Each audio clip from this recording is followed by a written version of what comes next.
My name is Greg Whitaker. I am a Senior Fish and Wildlife Habitat Supervisor, and we are located in the North Central Region Habitat Shop.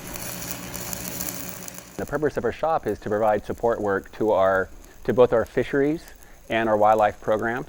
An ideal employee for this shop is somebody who's willing to get their hands dirty, somebody who's willing to take on a lot of different responsibilities, somebody who really wants to learn the trade of metal fabrication. It's a big part of what we do.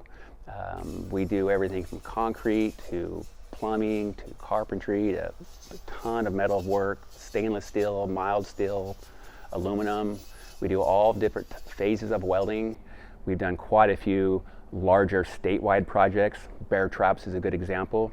We have built somewhere in the neighborhood of 20 to 30, I've lost track. Just really enjoy the work, the challenge, and the problem solving. And it's really cool when I get the phone call going, "Hey Greg, we have this trap, or we have this, something we need built. Can we pick your brain? Can we sit down? Can we talk about designing?" And we sit down, do some brainstorming, get out the chalk on the weld table and start drawing up ideas and plans and just run with it.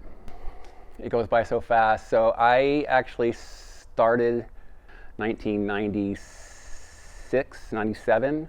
I started my career with the American River Trout Hatchery, the folks that were running this place before me, and they were installing a brand new bird exclosure. So I volunteered to help on that project.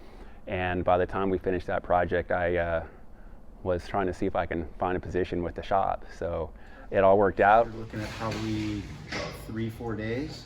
It's extremely rewarding for me, and it's just why I've been here for so long, because I will always have a love for this place, and it's been a great career so far.